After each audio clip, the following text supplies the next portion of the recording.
Here with Butch Jones, the University of Tennessee football coach. You've done this drill a few times now. How was it today? It was great. You know, each year is a little bit different, but the reception that we had walking into the hotel of all nations is in full effect. But it's great for our players. It's an opportunity for them to represent their teammates, represent the University of Tennessee, the state of Tennessee, all nation, but also their personal brand as well, and I'm very proud of them. Which things have changed. There's expectations now, and that's where you want to program, right? You want there to be expectations. Everybody's going to pick you for the East. You've got a good football team. Does that change you? Does it change your players? Is that sort of an initial goal, maybe? No, it doesn't change one thing. You know, we have to focus on controlling the controllables, and that's our mentality, that's our work ethic, that's our style of play, that's our team chemistry, it's our family.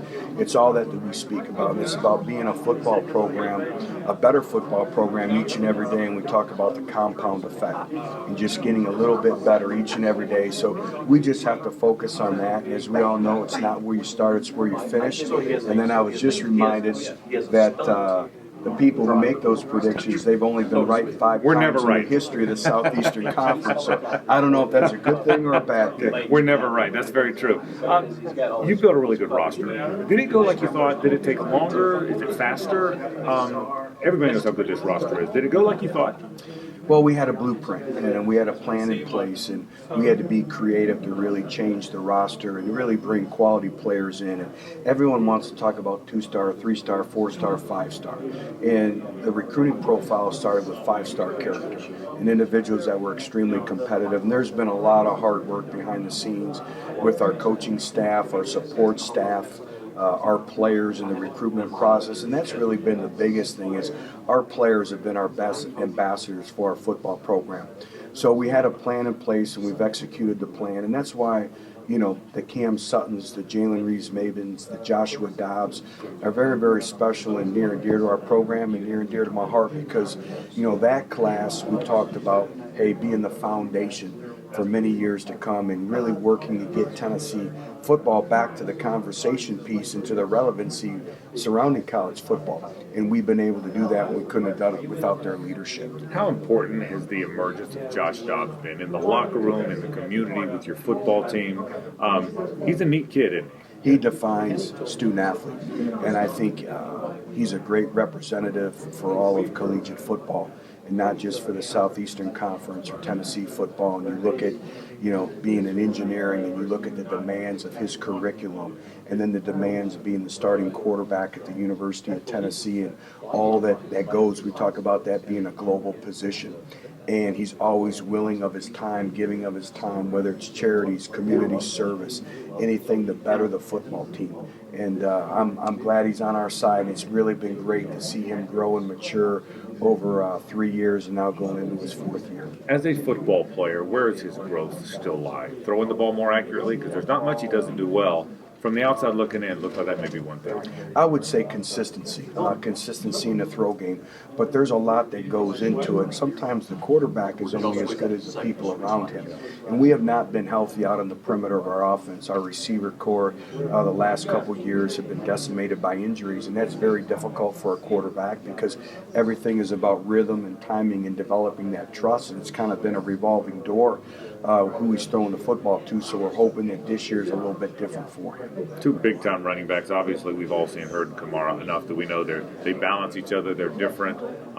What a combination of both those guys, right? Well, you just said it. They complement each other. And that's what we want. Is we don't want, you know, 2 or 3 of the same players. We want a running back core, just like any position group, that can complement each other, and they feed off of each other. They know they need each other, and we know in this conference you need more than one running back, and you really need more than 2 running backs. And John Kelly's an individual who's also had a very good summer for us, but they complement each other. They push each other. They're very intrinsically motivated, and they're very, very competitive. Talk about the East for a second. Obviously, probably outplayed Florida. Lost the game at the end there, but probably outplayed them last year.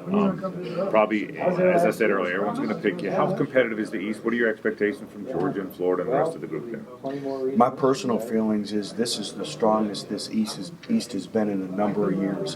When you look at Florida, they're the reigning champion. They have a lot of individuals returning. They understand what it is to play winning football, and they're a very, very good football team. Same thing with Georgia, very, very talented.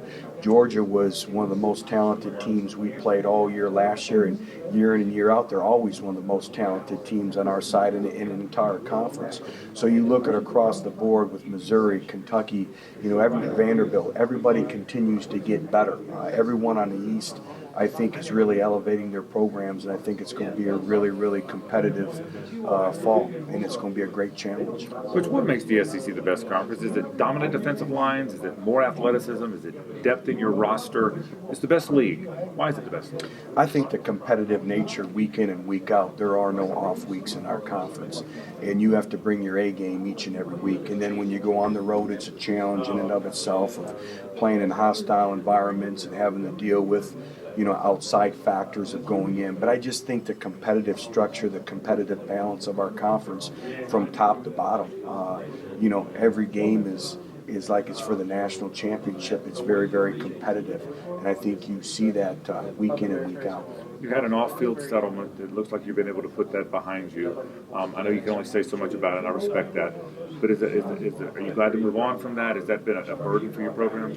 I don't think you ever look at it in terms of moving on or putting it behind us. That's a serious issue that every college campus is facing right now, and society is facing. So it's continuing to educate your players, and we've been very proactive with a year-round 4th and 1 program, 4th and 1 Wednesdays. But that's been going since we walked in the doors at the University of Tennessee, and our goal is to lead the country in that education. So it's not something of moving on. It's something that we take very seriously. The sports world lost a magnificent coach in Pat Summitt. She wore the T you wear. Did you have a relationship? What did it mean to you, the impact that Pat Summitt had on Tennessee and really in all sports? It means everything.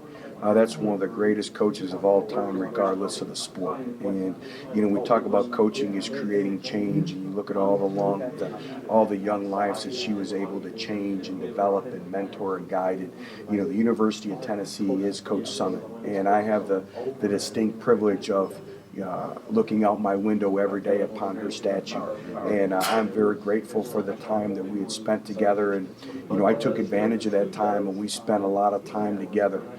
Talking strategy, talking motivation, and just talking about life in general. And those are those conversations that I'll remember forever. Final thing, you got time before camp? Can you relax a little bit? Is it go, man, go? What's next for you? Well, we always talk about SEC Media Day as the kickoff to the start of the football season. So I'll have some other obligations that I have to do. Matter of fact, once this concludes today, we actually board a plane and fly to Nashville to the Mid-State and be around our great fan base there as well. So it's pretty much in full swing right now. So it's on. No more relaxing, right? No more relaxing. It's hard to relax in general, but you have to take that family time to be able to do that. But it's just about go time now. Butch, you built a great football team. Good luck this year. Thank you, and great seeing you.